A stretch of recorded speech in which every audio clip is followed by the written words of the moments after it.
आइए दोस्तों बात करते हैं आज 31 अगस्त 2020 मंडे सोमवार हो चुका है, महीने का आखिरी दिन है और जानते हैं फटाफट से इस वीडियो में आज देश भर की तमाम बड़ी खबरों को। आपको बता दूं किन किन राज्यों में लॉकडाउन को 30 सितंबर तक फिर से लागू कर दिया गया है। बहुत ही महत्वपूर्ण बड़ी खबर आपको बताएंगे। साथ ही राम मंदिर को लेकर भी बड़ी खबर है, मोदी सरकार की तरफ से भी कुछ बड़ी घोषणाएं, बड़े ऐलान है। मौसम समाचार भी जानेंगे, भारी बारिश, बाढ़, आंधी, तूफान को लेकर भी बड़ी चेतावनी है। ताजा कोरोना के आंकड़े अभी क्या चल रहे हैं, एक एक करके सभी तमाम 50 बड़ी खबरों पर नजर डालते हैं। बिल्कुल ध्यान से इस वीडियो में मेरे साथ बने रहेगा और एकदम पूरा लास्ट तक देखते रहिएगा। 50 खबरों की सीरीज में सीधे बात करते हैं पहले अपडेट की। तो सबसे अच्छी खुशखबरी है दोस्तों, अब आप यूपीआई, रुपए जैसे डिजिटल ट्रांजैक्शन करोगे ना, फोन पे, पेटीएम, भीम ऐप वगैरह वगैरह से किसी भी तरह से, है ना, तो आपको किसी भी तरह का कोई भी चार्ज नहीं देना पड़ेगा। केंद्रीय प्रत्यक्ष कर बोर्ड यानी कि सीबीडीटी ने इसको लेकर आदेश भी जारी कर दिए। और इतना ही नहीं दोस्तों, जनवरी से लेकर अब तक अगर आपने यूपीआई आधारित डिजिटल पेमेंट पर आपका कोई शुल्क या चार्ज लगा है ना, तो भी 1 जनवरी के बाद से जो भी बैंक चार्ज वसूले हैं वो आपको वापस रिफंड किया जाएगा। यूपीआई समेत सभी डिजिटल ट्रांजैक्शन पर पैसे अगर आपके कटे हुए हैं तो रिफंड मिल जाएंगे आपको। इसको लेकर ऑफिशियल प्रेस नोट भी जारी किया जा चुका है गवर्नमेंट ऑफ इंडिया की तरफ से, ministry of finance, department of revenue की तरफ से। आप स्क्रीन पर देख सकते हैं जानकारी। तो कुल मिलाकर के अब आपको यूपीआई समेत डिजिटल ट्रांजैक्शन पर किसी भी तरह का कोई चार्ज नहीं देना पड़ेगा। सरकार जो है ना दोस्तों, हमारे देश में डिजिटल ट्रांजैक्शन को बढ़ावा देने के लिए ये फैसला लिया है और वाकई में बहुत अच्छा फैसला है गवर्नमेंट की तरफ से, है ना। चलिए अगली खबर आप देख सकते हैं कि अब महिंद्रा कंपनी करेगी आपकी एसयूवी को कस्टमाइज, वेबसाइट की मदद से करवा सकते हैं मॉडिफाई। जी हाँ, महिंद्रा कंपनी जो है ना, उसकी एसयूवी अगर आप खरीदते हैं और आप उसे अपने हिसाब से कस्टमाइज करवाना चाहते हैं ना, तो अब ये सुविधा आपको खुद महिंद्रा कंपनी भी दे रही है। महिंद्रा की ऑफिशियल वेबसाइट के जरिए थार, बोलेरो, स्कॉर्पियो वगैरह को आप कस्टमाइज करवा पाओगे, है ना। कंपनी ने ये सुविधा शुरू कर दी है। चलिए अगली खबर है दोस्तों की मन की बात कार्यक्रम में जब प्रधानमंत्री नरेंद्र मोदी ने कहा लेट्स द गेम बिगिन। मन की बात कार्यक्रम में कल प्रधानमंत्री नरेंद्र मोदी ने देश को संबोधित किया और काफी कुछ बातें और चर्चा की। कोविड-19 कोरोना महामारी को लेकर भी उन्होंने देशवासियों को संबोधित किया। इसके अलावा किसानों को कहा कि ये हमारे भारत के सबसे खास व्यक्तियों में से एक हैं, जिनकी बदौलत भारत की इंडस्ट्री और हम सभी का जीवन चलता है। इसके अलावा दोस्तों प्रधानमंत्री नरेंद्र मोदी ने देश को टॉय प्रोडक्शन का हब बनाने को कहा है, यानी कि खिलौनों का भारत में हब बन जाए। आत्मनिर्भर भारत अभियान के तहत एक बड़ा कदम होगा। हमारे देश में ज्यादातर खिलौने जो आते हैं ना, वो चाइनीज वगैरह ही आते हैं, चाइना के खिलौने आते हैं, राइट, जो कि मेलों वगैरह में मिलते हैं। ऐसे में भारत सरकार की प्लानिंग है दोस्तों कि अब खिलौने वगैरह भारत में ही बने, टॉयज का एक बहुत बड़ा हब बना दिया जाए भारत को, ताकि हमारा भारत आत्मनिर्भर बन जाए। और इतना ही नहीं, vocal for local and local to world, ये पीएम मोदी का जो मिशन है, भारत में खिलौने बने और दूसरी देशों में उनको एक्सपोर्ट किया जाए, ना कि दूसरे देशों से हम खरीदें। तो ये एक सरकार का मिशन है। इसके अलावा भी पीएम मोदी ने देश के युवाओं को कहा कि मैं युवा टैलेंट से कहता हूँ, आप भारत में भी गेम्स बनाइए और भारत के भी गेम्स बनेंगे। और कहा भी जाता है कि लेट्स द गेम्स बिगिन, तो चलो खेल शुरू करते हैं। देशवासियों को मोटिवेट किया, खास करके युवाओं को। इसके अलावा और एक बात माननीय पीएम मोदी ने कही दोस्तों, मजाक मत समझिएगा, उन्होंने कहा कि कुत्तों की बहादुरी को वाकई में धन्यवाद, देशवासियों से घर में देसी नस्लें लाने का आग्रह किया। दरअसल दोस्तों, जब हम स्वतंत्रता दिवस मना रहे थे ना, तो बहुत ही रोचक समाचारों ने हमारे सुरक्षा बलों को 2 साहसी पत्थरों के बारे में ध्यान आकर्षित किया। एक है सोपी और दूसरा है भारतीय सेना में सेवा देने वाला विदा। तो कुल मिलाकर के जो कुत्ते हमारे देश की रक्षा में हित में काम आए ना, उनको लेकर पीएम मोदी ने कहा कि हमें भी अपने घर में देशी नस्लों के कुत्तों को पालना चाहिए वगैरह वगैरह। इसके अलावा मुहर्रम त्योहार को लेकर भी पीएम मोदी ने ट्वीट किया और इमाम हुसैन की शहादत पर उनके बलिदान को भी याद किया। जी हाँ, प्रधानमंत्री नरेंद्र मोदी ने मुहर्रम के 10वें दिन रोज़े अशूरा के मौके पर इमाम हुसैन की शहादत को याद किया। पीएम मोदी ने ट्वीट में लिखा कि समानता और निष्पक्षता पर उनका जोर उल्लेखनीय है, इससे बहुतों को ताकत मिलती है। तो ये कुछ चर्चाएं देश में चल रही है। अच्छा, इतना ही नहीं, प्रधानमंत्री जी ने मिडिल स्कूल स्तर पर भी एग्रीकल्चरल सब्जेक्ट की शुरुआत पर जोर दिया और साइंटिस्टों से अपील भी की। पीएम मोदी ने मिडिल स्कूल से लेवल पर एग्रीकल्चर सब्जेक्ट यानी कि कृषि से जुड़े विषय जो है ना, उनकी शुरुआत करने पर जोर देते हुए शनिवार को कहा दोस्तों कि इससे बच्चों में खेती की वैज्ञानिक समझ का विस्तार होगा तथा कृषि से जुड़े कारोबार का विकास होगा। ऑलरेडी गवर्नमेंट की प्लानिंग है कि किसानों की आय वगैरह बढ़े, इसलिए खेती के बारे में आगे आने वाली जनरेशन जो है ना, वो भी अवेयर रहे, इसलिए एजुकेशन के सिलेबस में भी खेती से जुड़ी चीजों को शामिल करने की सरकार की अच्छी प्लानिंग है ना। चलिए अगली खबर है दोस्तों, गोरक्षपीठ में श्री राम कथा ज्ञान यज्ञ शुभारंभ हो चुका है। उत्तर प्रदेश के मुख्यमंत्री योगी आदित्यनाथ बोले कि 500 साल बाद बनेगा भगवान श्री राम का भव्य मंदिर। जी हाँ, गोरखनाथ मंदिर में अयोध्या धाम से पधारे जगत गुरु स्वामी राघवाचार्य जी महाराज के कर कमलों से श्री राम कथा ज्ञान यज्ञ का शुभारंभ हो चुका है। और इसी मौके पर उत्तर प्रदेश के मुख्यमंत्री जी ने ये बात भी कही है। अच्छी बात है हम सभी, खास करके हिंदू धार्मिक मान्यताओं वाले लोगों के लिए। और दोस्तों, माने सभी धर्मों वाले अगर, तो भी श्री राम तो सभी धर्मों के रहे हैं। कभी भी भगवान श्री राम ने पर्टिकुलर किसी धर्म का पक्ष नहीं लिया। अगर आप इस श्री राम को दिल से मानते हैं तो इस वीडियो के नीचे कमेंट बॉक्स में जय श्री राम जरूर लिखिएगा और इस वीडियो को लाइक भी कीजिएगा, ज्यादा से ज्यादा लाइक करके शेयर भी करना। फिलहाल अगली खबर खबर आप देख सकते हैं कि प्रत्येक भाषा के लिए होगी अकादमी की स्थापना, भारतीय भाषाओं की ताकत बढ़ेगी। जी हाँ, हिंदी हो या मराठी हो या संस्कृत हो या भारत की कोई भी भाषा हो, इन सभी भाषाओं को सरकार बढ़ावा देने की प्लानिंग कर रही है। इन शब्द कोशों के निर्माण के लिए अकादमी शुरू करने की सरकार की प्लानिंग चालू हो रही है और ऐसे में अनुसूची की 8 भाषाओं के लिए इन अकादमियों को केंद्र सरकार द्वारा राज्य सरकारों के साथ परामर्श करके अथवा उनके साथ मिलकर स्थापित किया जाएगा। कुल मिलाकर के दोस्तों, भारत के संविधान में जो 8वीं अनुसूची में जितनी भी भाषाएं हैं ना, उन सभी को सरकार बढ़ावा देने के लिए ये एक नई प्लानिंग बना रही है। अच्छी बात है। अगली खबर देख सकते हैं कि यूजर्स डेटा हैक पर पेटीएम मॉल ने कहा हमारा डेटा सुरक्षित है, सिक्योरिटी में कोई भी चूक नहीं हुई है। जी हाँ, मोबाइल वॉलेट कंपनी पेटीएम की e commerce unit Paytm mall ने कहा दोस्तों की सिक्योरिटी को लेकर कोई चूक नहीं हुई, क्योंकि मीडिया में कुछ ऐसी खबरें चल रही थी कि पेटीएम का डेटा वगैरह हैक हो गया। तो इस पर पेटीएम का ये क्लेरिफिकेशन है, कोई ट्विटर यूजर इस तरह का दावा कर रहा था तो है ना। अच्छा, अगला अपडेट देख सकते हैं। अब ट्विटर पर कॉपी पेस्ट किए ट्वीट तो हो सकती है मुश्किल, कंपनी ने एक बड़ा फैसला लिया। दरअसल दोस्तों, ट्विटर कंपनी ने खुद ट्वीट करके ये लिखा, देखिए आप जरा, कि we have seen an increase in copy paste and attempt by many accounts to copy paste and tweet the same phrase. बोले तो कई सारे ऐसे अकाउंट्स हैं जो कि हूबहू ट्वीट को कॉपी करके वापस पेस्ट ट्वीट कर देते हैं, ठीक है ना। तो ट्विटर का कहना कुल मिलाकर के ये है कि अब ये जो ट्वीट है ना, इन ट्वीट की विजिबिलिटी की लिमिट तय करेगी ट्विटर, यानी कि कंपनी कॉपी पेस्ट ट्वीट को अब कम दिखाएगी, कम लोगों के पास दिखेंगे वो, है ना। उस कंटेंट को कम पहुंचाएगी, रीच कम रहेगी उसकी। तो आप यूनिक ट्वीट लिखें तो ज्यादा रीच होगी। चलिए अगली खबर देख सकते हैं कि स्मार्टफोन में अगर आप डार्क मोड यूज करते हैं ना, तो आप पर भारी पड़ सकता है। जी हाँ, हम में से कई लोग होते हैं दोस्तों जो स्मार्टफोन में डार्क मोड इस्तेमाल करते हैं रात के समय, खास करके चलाने के लिए, ताकि आंखों पर ज्यादा जोर ना पड़े, राइट। लेकिन वैज्ञानिकों की रिसर्च में जो बात सामने आई है वो आपको चौंका सकती है। दरअसल अगर आप लंबे समय तक अपने स्मार्टफोन पर डार्क मोड का इस्तेमाल करते हैं ना, तो बाद में आपकी आंखें उसे अडॉप्ट कर लेती हैं और व्हाइट कलर का टेक्स्ट पढ़ना बेहतर आपको लगने लगता है। लेकिन जब आप लाइट मोड पर आते हैं तो इसका असर आपकी आंखों पर पड़ता है और आपका विजन कमजोर होने लगता है। डार्क मोड ज्यादा इस्तेमाल आंखों की बीमारी का कारण भी बन सकता है। देख सकते हैं अमेरिकन ऑप्टोमेट्रिक एसोसिएशन के मुताबिक डार्क मोड इस्तेमाल करने वाले लोगों में एस्टिग्मेटिज्म नाम की एक बीमारी भी सामने आ रही है। तो कुल मिलाकर के ये मसला है, आप दोनों ही मोड को बैलेंस रखें तो ज्यादा बेहतर है।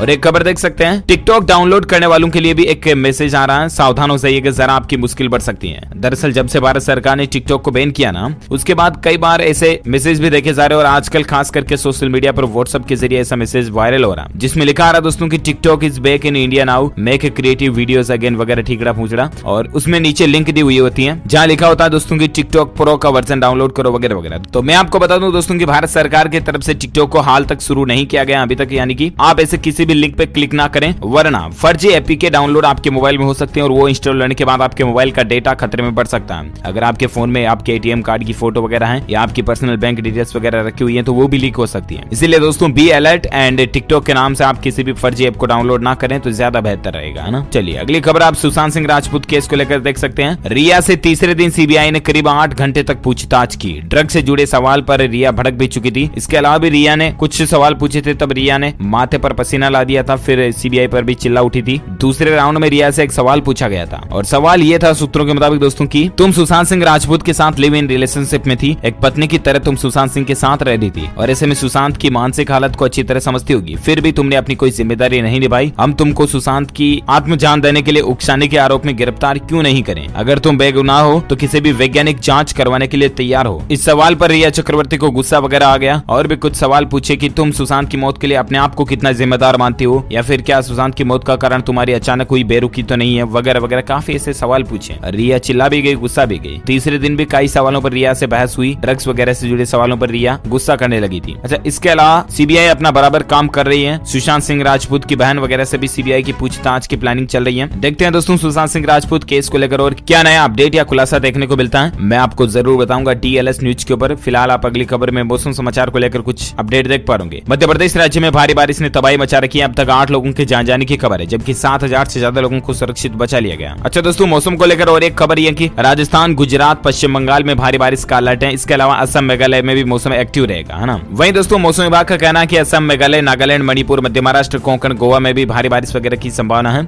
और भी भारत के किन किन राज्यों में भारी बारिश की चेतावनी है, मैं आपको संपूर्ण भारत के मौसम पूर्वानुमान के अगले अपडेट में बताऊंगा। फिलहाल मौसम के कुछ हालात आप देख सकते हैं। उत्तर प्रदेश वाराणसी के अंदर बाणा सागर बांध पर अलर्ट जारी किया गया क्योंकि 14 फाटक बांध के खोले गए और उसके बाद मध्य प्रदेश के कई जनपदों में बारिश का भी असर दिखाई दे रहा। और एक खबर है कि गुजरात में भी बाढ़ का संकट मंडरा रहा क्योंकि नर्मदा नदी किनारे बसे लोगों को सुरक्षित जगहों पर भी पहुंचाया गया है और ऐसे में गुजरात में बाढ़ का संकट बढ़ा हुआ है। 2000 से ज्यादा लोगों को सुरक्षित स्थानों पर पहुंचाना पड़ा। और एक खबर देख सकते हैं, राजस्थान में भी बांसवाड़ा के तानपुर लोहिरिया में 10-10 इंच, तो बांसवाड़ा शहर में 7 इंच, झालावाड़ के डग में 24 घंटे 7.5 इंच बारिश हुई। साथ ही मध्य प्रदेश में 394 गाँवों में बाढ़ ने तबाही मचा रखी है। सावधान रहें, आज भी रेड अलर्ट जारी किया गया बारिश को लेकर। अच्छा दोस्तों, संपूर्ण भारत के मौसम पूर्वानुमान क्या कहते हैं आज 31 अगस्त 2020 को लेकर। तो आगामी 24 घंटों के दौरान गुजरात, दक्षिण पश्चिम राजस्थान, मध्य प्रदेश में भारी बारिश की संभावना है। इसके अलावा कोंकण, गोवा, उप हिमालय, पश्चिम बंगाल, सिक्किम, असम, मेघालय, अरुणाचल प्रदेश के कुछ हिस्सों में भी हल्की बारिश हो सकती है। साथ ही पूर्वोत्तर भारत में अंडमान निकोबार द्वीप समूह, लक्षद्वीप, पूर्वी राजस्थान, हिमाचल प्रदेश, उत्तराखंड में भी हल्की से मध्यम बारिश की संभावना है।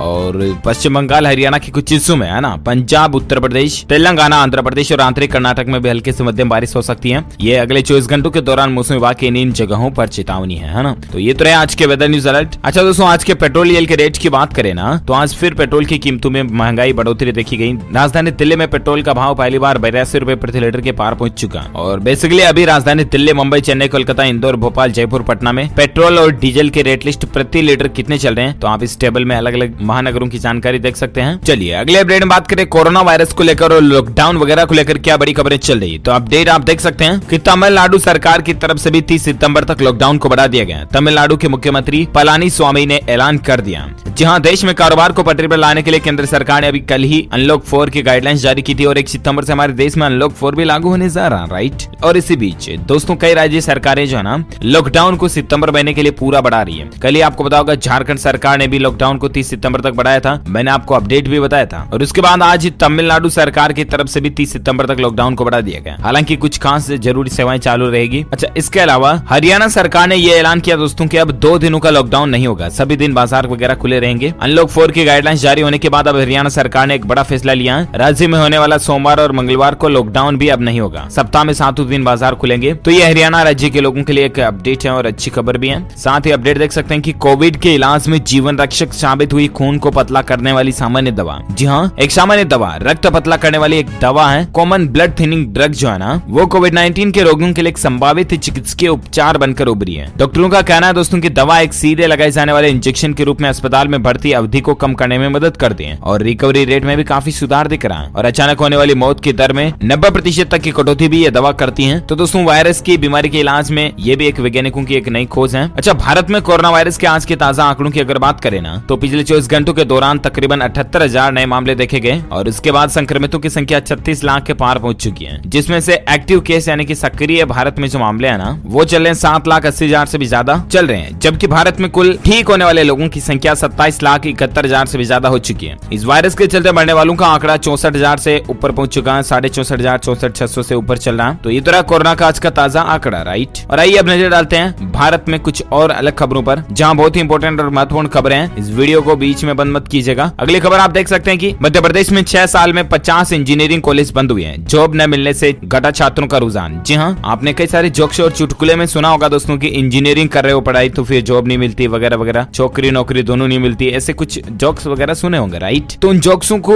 हकीकत बयां होती यहाँ देखिए जरा। मध्य प्रदेश राज्य में पिछले 6 साल में 50 से ज्यादा इंजीनियरिंग कॉलेज बंद हुए हैं। आखिर क्यों? क्या इस क्वेश्चन मार्क का जवाब है किसी के पास? जाहिर सी बात है कि जॉब नहीं मिल रही, स्टूडेंट्स का रुझान कम हो रहा है ना। अच्छा, अगली और एक बड़ी खबर देख सकते हैं कि कस्टमर्स अब लग्जरी नहीं बल्कि जरूरी चीजों पर जोर दे रहे हैं। कोविड-19 ने जिंदगी जीने का रुख ही बदल दिया। पहले कई सारे सेठ लोग जो होते हैं ना, ज्यादा पैसे वाले लोग, वो जरूरी चीजों की बजाय लग्जरी आइटम्स पर, शौक मौज के आइटम्स पर ज्यादा पैसा खर्च करते थे। लेकिन अब सर्वे में पता चला दोस्तों की आम आदमी जो है ना, उसकी तरह महत्वपूर्ण चीजों पर अब ज्यादा पैसा खर्च कर रहे हैं लोग बाग, चाहे कितने ही पैसे वाले हो वगैरह वगैरह, क्योंकि अभी आर्थिक संकट भी चल रहा है इस महामारी के चलते वगैरह वगैरह। तो ये कस्टमर्स के व्यवहार में एक बड़ा बदलाव देखने को मिला है। चलिए अगली खबर आप देख सकते हैं कि जबरन रिटायरमेंट को लेकर एक नया आदेश जारी हुआ। 49 लाख सरकारी कर्मचारियों में हड़कंप भी मच गया। जी हाँ, मोदी सरकार ने हाल ही में केंद्र के कर्मचारियों के आवधिक प्रदर्शन की समीक्षा की थी, जिसके बाद 28 अगस्त को एक अहम फैसला लिया गया, जिससे 49 लाख सरकारी कर्मचारी परेशान है। सरकार ने साफ कर दिया दोस्तों की आवधिक समीक्षा को लेकर अब सख्ती से लागू किया जाएगा। साथ ही जरूरत पड़ने पर जनहित में कर्मचारियों को पहले ही रिटायर कर दिया जाएगा। तो ये कुछ सरकारी कर्मचारियों को लेकर मसला चल रहा है। सभी मंत्रालयों को भी इसके संबंधित पत्र वगैरह भेजे गए, किन कर्मचारियों को कितनी छूट मिलेगी, 3 महीने की एडवांस सैलरी वगैरह वगैरह। ज्यादा पॉइंट्स और हाईलाइट से सरकारी कर्मचारी इस वीडियो को पॉज करके पढ़ लीजिएगा, है ना। फिलहाल अपन आगे बढ़ते हैं अगली खबर में, जहां देख पा रहे कि जम्मू कश्मीर के नाम दर्ज हुआ एक और राष्ट्रीय पुरस्कार, किसानों को मिल रहा लाभ।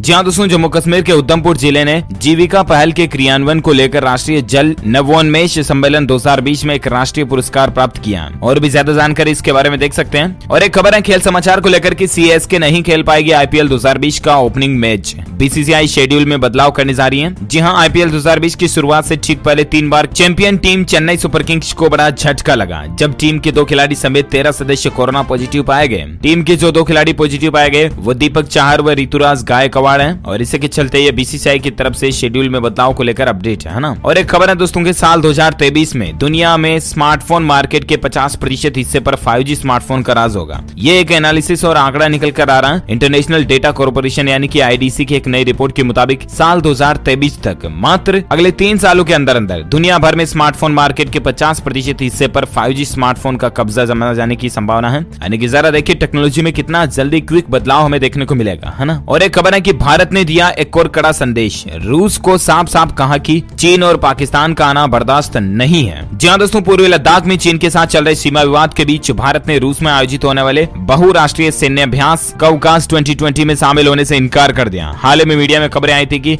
ये तीनों देशों की सेनाएं जो एक दूसरे के साथ में युद्धाभ्यास करेगी, लेकिन भारत ने अब मना कर दिया। सूत्रों के मुताबिक भारत ने रूस को बता दिया कि वह ऐसे सैन्य अभ्यास में भाग नहीं लेगा जिसमें चीन और पाकिस्तान के सैनिक भी शामिल हो। उच्च स्तरीय बैठक में यह फैसला लिया गया है। चलिए अगली खबर है, किसानों के लिए अलर्ट है दोस्तों, आज ही जमा कर दें किसान क्रेडिट कार्ड का बकाया पैसा, वरना आपकी ब्याज दर ज्यादा लग सकती है। जी हाँ, अगर आपने भी दोस्तों पंचायत समिति वगैरह से किसान क्रेडिट कार्ड पर लोन वगैरह लिया हुआ है ना, तो आज 31 अगस्त इसकी लास्ट तारीख है। आज ही जमा कर दें आप अपने लोन की बकाया राशि, तब तो आपको सिर्फ ब्याज 4% की रेट से ही चुकाना पड़ेगा, ठीक है ना। और अगर आप आज जमा नहीं करते हो तो लेट फीस के तौर पर आपको संपूर्ण राशि पर सभी समय का ब्याज 7% की दर से चुकाना पड़ेगा। तो भले किसान भाई लोग आज लोन को जमा करा के वापस 1 तारीख को लोन वापस निकलवा भी सकते हैं, इश्यू भी करवा सकते हैं, कोई दिक्कत नहीं है ना। चलिए अगली खबर देख सकते हैं, भगोड़ा कारोबारी विजय माल्या की समीक्षा याचिका पर भी सुप्रीम कोर्ट आज एक फैसला सुनाने जा रहा है। जहां सुप्रीम कोर्ट सोमवार को भगोड़े कारोबारी विजय माल्या के खिलाफ मई 2017 के अवमानना के मामले में दोषी करार दिए जाने के फैसले की समीक्षा याचिका पर अपना फैसला सुनाएगा। माल्या ने अदालत के फैसले के खिलाफ अपने बच्चों के खाते में $40 करोड़ की रकम भी ट्रांसफर की थी। तो देखते हैं उच्च न्यायालय की तरफ से आज क्या फैसला सुनाया जाता है, अपडेट में आपको बता दूंगा। और एक खबर देख सकते हैं कि रेलवे दे रहा जबरदस्त कमाई का मौका, यहाँ जानिए इंडियन रेलवे से जुड़ने का तरीका। जी हाँ दोस्तों,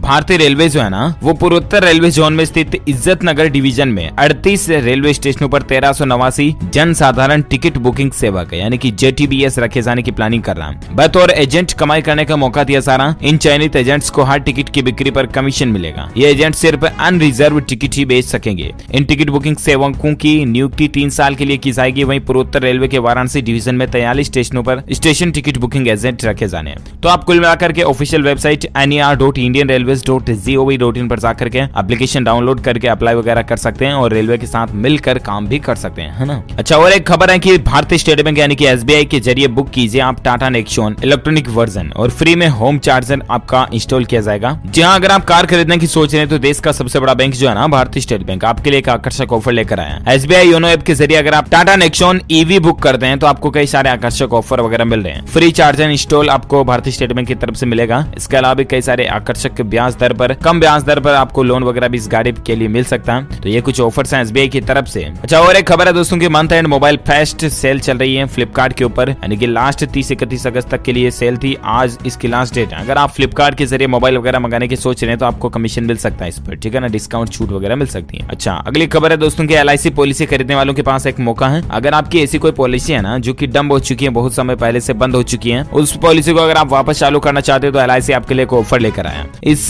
दौरान आप कम चार्जेस वगैरह शुल्क पर भी आसानी से अपनी बंद पड़ी LIC पॉलिसी को फिर से चालू कर सकते हैं। इसकी लास्ट तारीख है 9 अक्टूबर तक ये कैंपेन चलाएगा LIC। तब तक आप भी चाहें तो अपने नजदीकी LIC ऑफिस जाकर के अपनी पुरानी पॉलिसीज को वापस चालू वगैरह कर सकते हैं, ठीक है ना। अच्छा, अगली खबर है बहुत ही महत्वपूर्ण अपडेट, ध्यान से समझिएगा। 10वीं में 75% से ज्यादा नंबर लाने वाले छात्रों को 20-20 हजार रुपए देगी इस राज्य की सरकार। जहाँ 10वीं के जो इंटेलिजेंट स्टूडेंट्स है ना, मेधावी छात्र, होशियार छात्र जो है, उनको असम राज्य सरकार ने एक फैसला लिया और उसके तहत 10वीं में जिनके 75 मार्क्स से अबव है उनको 20-20 हजार रुपए की आर्थिक मदद राज्य सरकार की तरफ से दी जाएगी। तो ये वाकई में एक अच्छी पहल है सरकार की, जिससे छात्रों को मोटिवेशन भी मिलता है स्टूडेंट्स को। चलिए अगली खबर है दोस्तों, गूगल पे के यूजर भी अब डेबिट क्रेडिट कार्ड से कॉन्टेक्टलेस पेमेंट कर पाएंगे। एक नई सुविधा शुरू की गई है। जहां कोरोना वायरस के डर के बीच सोशल डिस्टेंसिंग की जरूरत को देखते हुए गूगल पे ने अपने यूजर के लिए खास सेवा ऑफर की है। अब गूगल पे के यूजर्स NFC सिस्टम का इस्तेमाल कर डेबिट या क्रेडिट कार्ड से पेमेंट कर पाएंगे। ये जानकारी एंड्रॉइड पुलिस की एक रिपोर्ट में दी गई है। तो गूगल पे को आप अपडेट कर करके इस फीचर वगैरह का फायदा उठा सकेंगे। और एक खबर है कि महिंद्रा एंड महिंद्रा कंपनी ने REE ऑटोमोटिव से हाथ मिलाया है। बड़े पैमाने पर कॉमर्शियल इलेक्ट्रिक वाहन तैयार किए जाएंगे।